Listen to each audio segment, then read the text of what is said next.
Ito rin po mga boss, pinalagyan ko siya ng false speed. Tapos balak na rin ipa-continue ni kuya itong ano, tsaka ni ate. Design dito, ganda na ito pagka nalagay pa yung design dito.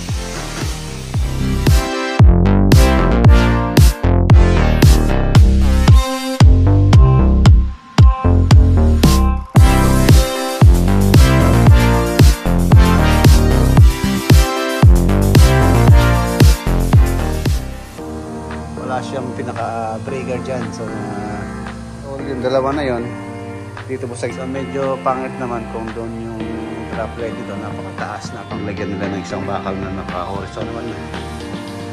Tapos yung paint nito hindi pa po siya totally sure yung lalagay dito, pero mababa masyado ipa-insert. Shout out din kay Ate Malin, parang ganito rin po yata yung gusto nilang ilagay.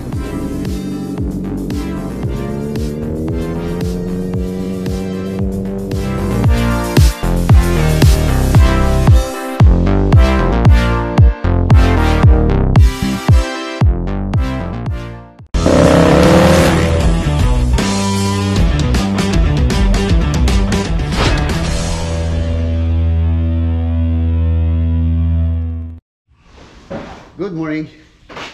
Yan, Monday. Punta po tayo dito sa Magalang Project. Tapos diretso tayo na San Simon.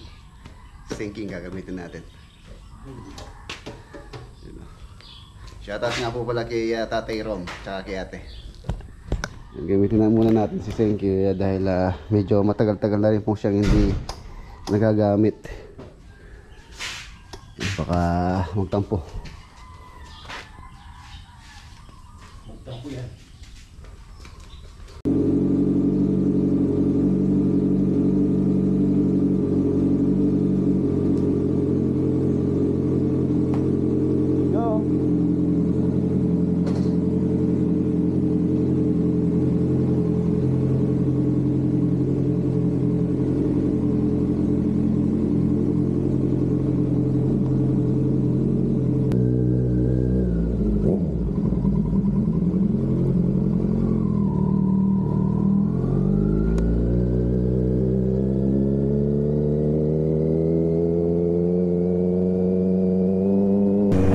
Yun pong sa San Fernando. Ready ko muna yung mga materials doon.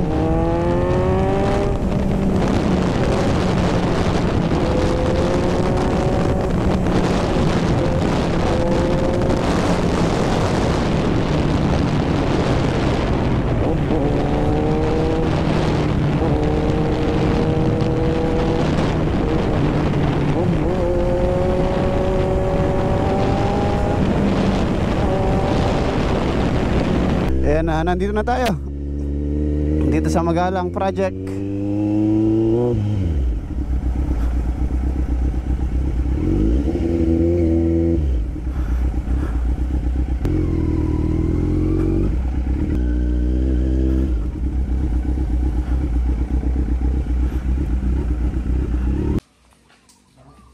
Ayan na mga boss, nandito na po tayo sa Magalang. Yun yung project dito. Ang ganda na. Ang ganda-ganda na.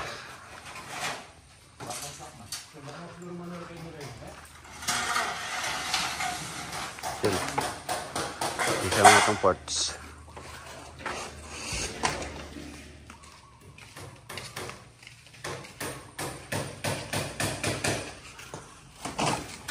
Pwede ko itong mga halaman. Saka yung spandrel, lalagay po rito yan.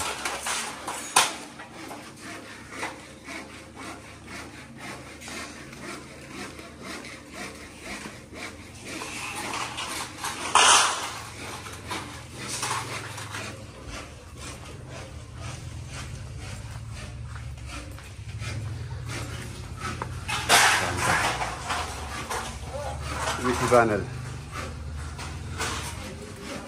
Nilalagay na rin po yung mga pintuan. Install na rin yung tiles. 60 by 120. Ilaw.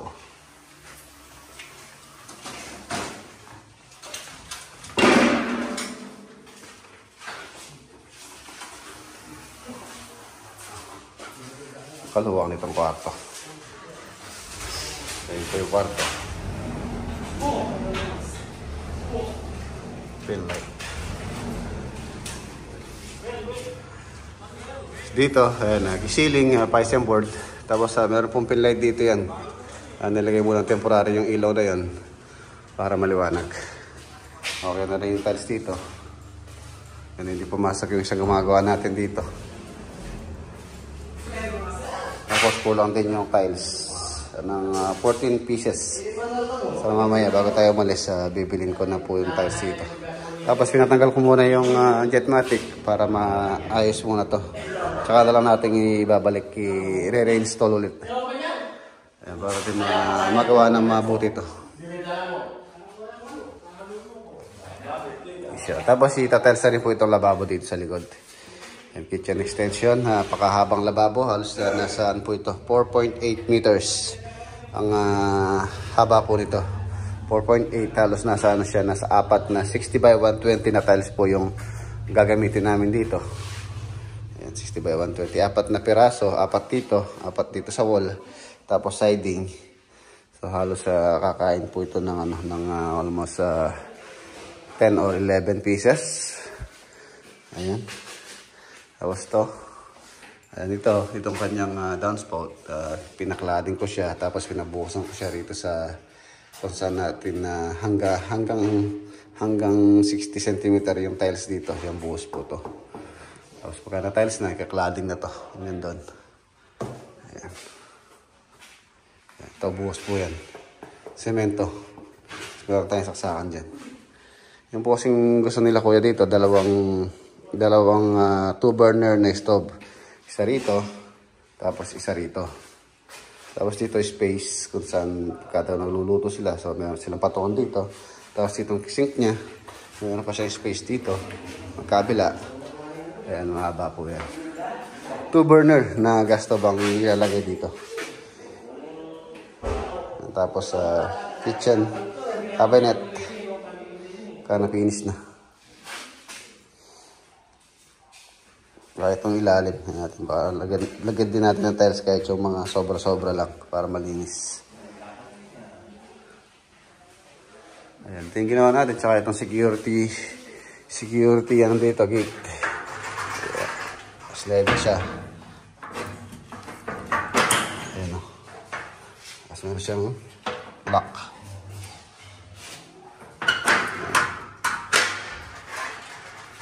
Tapos pinalalagyan po ng ano ni ate to, kuya, yung screen. Ganda pa. Sliding. Saka yun doon. Meron din isa dito.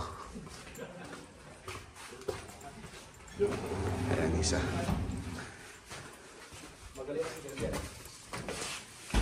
Yun, lumuwang na. Yan, lumiwanag.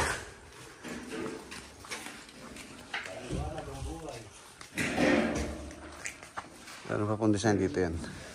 Kung mapapansin nyo, itong 4x4 na post column dito.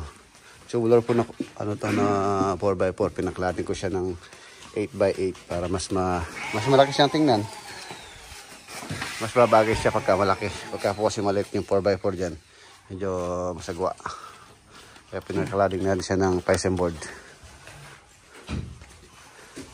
PSM board. Tapos pinturahan. Tapos yung cladding na ilalagay namin dito, ano siya, bakal na tubular na 2x4. Sa harapan na yan. At least hanggang dito siguro. Para ma-cover yung pintuan. Hindi siya tagusan dito sa harapan na tanaw na tanaw yung main door. Tapos meron siyang design na shade. Pinaka-cover.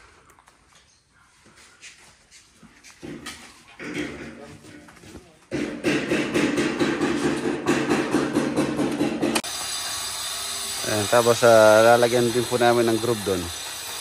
Tulad ng groove dyan. Para uniform.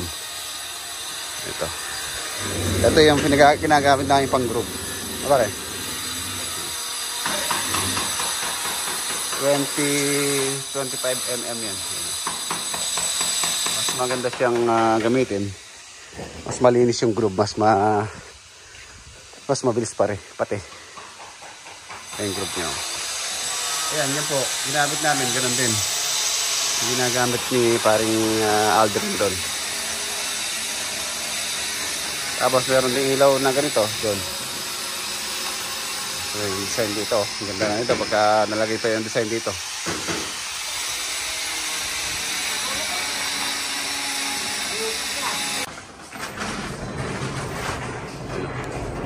Ito rin po mga boss, pinalagyan ko siya ng pulse beam. Ayan. Para pinaka-breaker din niya dito. Para maganda siya. Hindi siya dire-diretso. Dati ano po lang po yan, na 2x6 na tubular yung nandyan. So pinaklaring natin para mas maganda siya.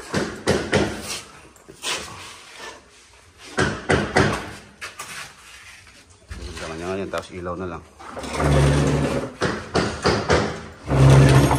Pero na pagka nalagay po yung pinaka-design dito. Yan o. Wow.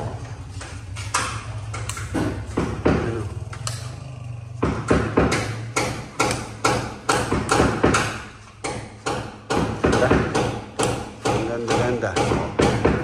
Diba? Tapos barat na rin ipakontinue ni kuya itong ano, tsaka ni ate. Yung cabinet. Saka ito. Yung kitchen na to. Yung hanging cabinet dyan.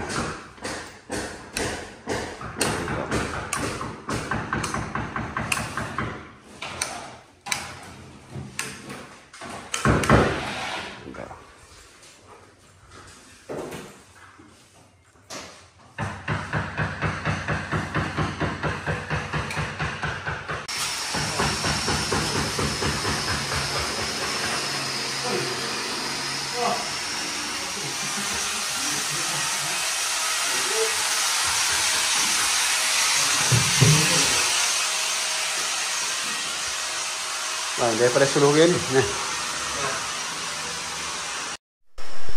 Ay mga boss, iwanan natin sila.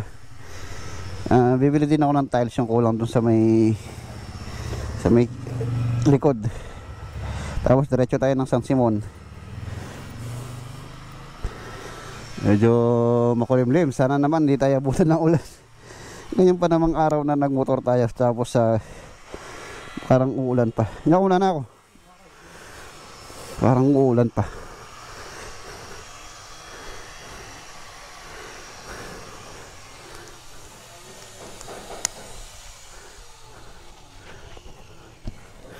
Tara.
Bili muna tayo ng tiles. Ito ko binili yun eh.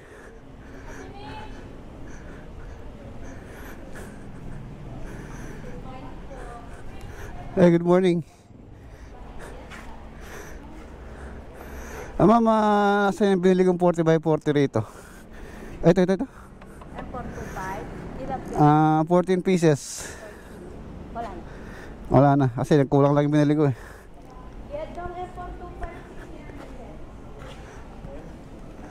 Okay na, yan si Daeng. Si Daeng yung magdadala doon. Tayo, diretso na tayo ng San Simon.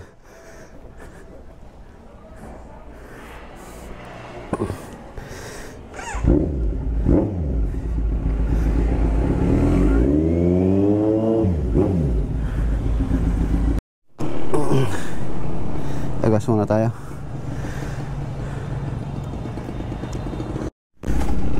Let's go.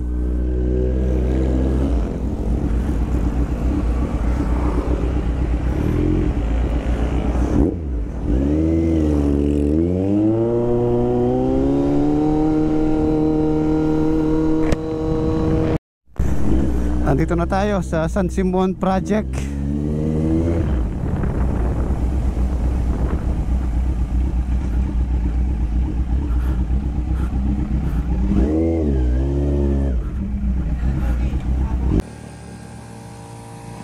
Ayan mga boss, nandito naman po tayo sa San Simon.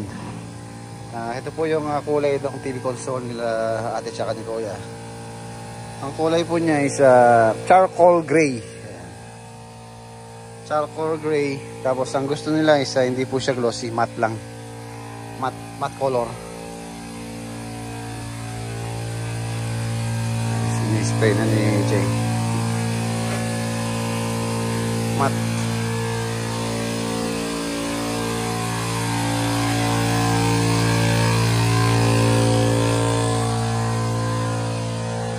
Ayan. Tapos yung dito, okay na po ito. So final na to. Meron kasing naging adjustment po rito sa pinaka drop ceiling na inad pa natin. Dati buo po yan.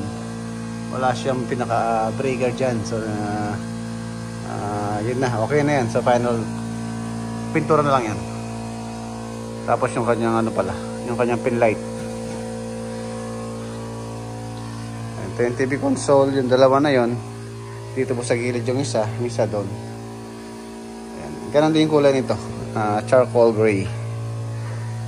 Tapos dito sa pinaka kitchen, dito sa kanyang island, meron po kaming gagawing ano dito na pinag-usapan namin ni Kuya Kyle. Yung kanyang pinaka-design na para malagyan din ng drop light tong kanyang pinaka-island. So tatabi muna nila yon. Tapos para may ready na yung framing. Yan dati yung ilaw na yon, yung linya po ng ilaw na yon, dito po yan dati. So medyo pangit naman kung doon yung drop light nito, napakataas, napakahaba ng wire ko pa i-drop. So yun, napag-usapan na lang namin na meron kaming lalagay na pinaka parang canopy dyan na maghahang dito. So doon ilalagay yung pinaka-ilaw niya. At the same time, design din. Ayan. So narito na rin po yung materials niya. Umubisa na rin yan. So yun, yung mga excuse me, gumagawa dito. Alas 2, 4, 6. Tapos yung dito sa may mga CR na tinapos natin, okay na naman to. Halos yun na lang bintana. Naspatan na rin ni Poy Poy yan, tsaka yung shower enclosure. So bahala na po silang mag-usap nila Poy Poy sa details, kung anong gusto nila ate yung pailalagay nila. So sila na yung mag-uusap ni Boss Poy Poy. Yan, okay na rin to. Yan na lang. Lalagay na lang yung water supply para maging functional na to. Ito, pinalitan po natin yung tiles itong shower enclosure na to. Dati yung tiles dito is 30 by 60, tapos meron siyang pinakabarang design dito. So pinatanggalan nila ate at saka ni kuya. Ayun na siya ngayon, ang ganda niya. 60 by 120 yung tiles na ginamit natin, tapos pati yung flooring pinalitan din natin kung saan parehong design, pero siyempre ito unskid o yung hindi madulas. Ito, dito rin meron po silang gustong pagawa din kay Poy Poy na walk-in closet na aluminum materials ang gusto nila ate saka ni kuya. Ayan, ito pa ayos-ayos na, konti-konti na lang. Hindi ko lang alam kung meron pang ipapasunod sila ate dito.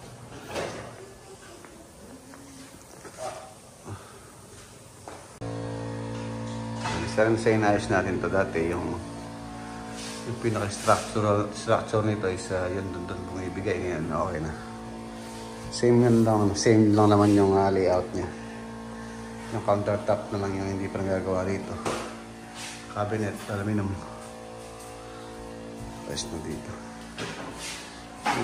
Dati yun, yung wall na yun, halos nagbitak na yun. Siguro yung daliri mo may susuot mo dun sa kanyang crack dun. Itong dito, halos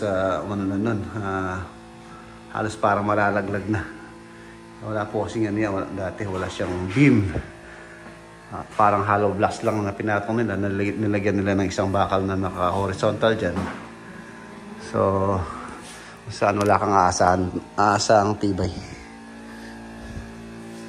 So, yun. The rest, okay na naman na. Tapos yung paint nito, hindi pa po siya totally finish yung paint nito. Halos ano pa lang yata ito. You know, skim coat pa lang. Kung makapansin nyo, hindi pa talaga siya smooth. Parang ano lang to. Skim coat nga, hindi pa nga naliha eh. Hindi pa ganun ka-smooth yung pintura niya.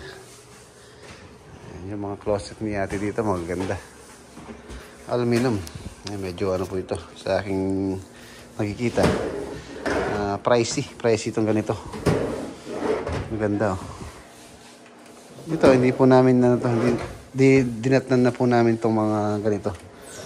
Ay, ang ganda oh. Soft close pati. Tapos ito quartz or granite. Ang ganda. Ay, may daming pinggan pala dito.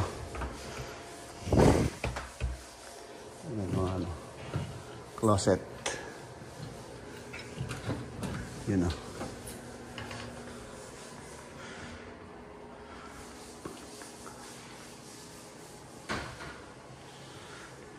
So yun. Okay na.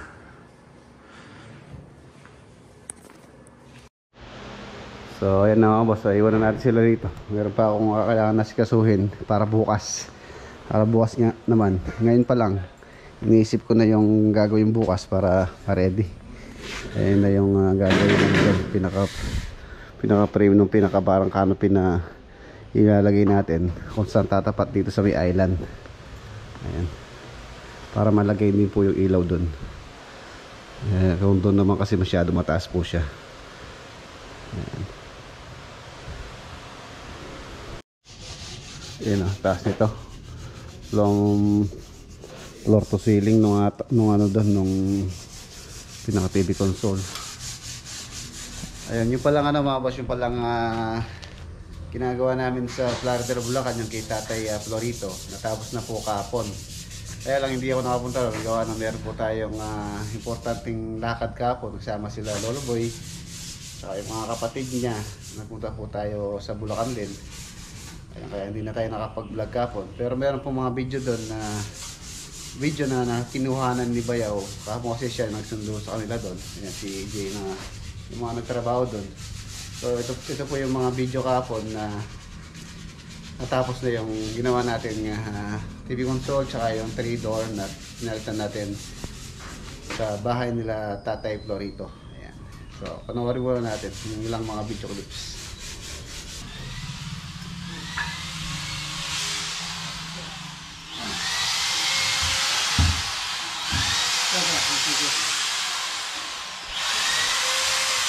Vlogger pa to ah. Po si Boss Archie, ang ating bagong vlogger po. Tinalo si Manuel ngayon. Bayo po ni Boss Jan. Tinalo si Manuel. Yan po.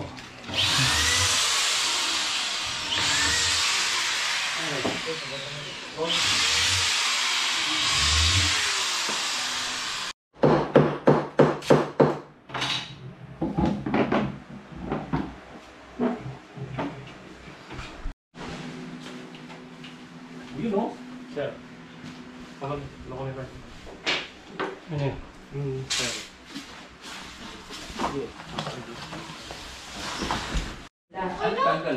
Tagal maganda. Bakit di na ako nagpapalit tayo? Eh, ano yung sa internet? Ha? Internet. Ayan, inayos yung EJ eh. Ay, baka di pa na ako nakyan. Yung sa loob, umandar na eh. Oh. Yung pito sabi mo. Nagiri-ayaw pa. Nako. Maganda. Iyok, sir. Iyok, sir. Yes, sir. Iwan. Pero maganda rin yung pala style niya tayo para talagang may On sa GTV at simulcast sa Heart of Asia. Worldwide GMA News TV at Tumakbo eh. Live 35 Tumakbo sa yung GMA.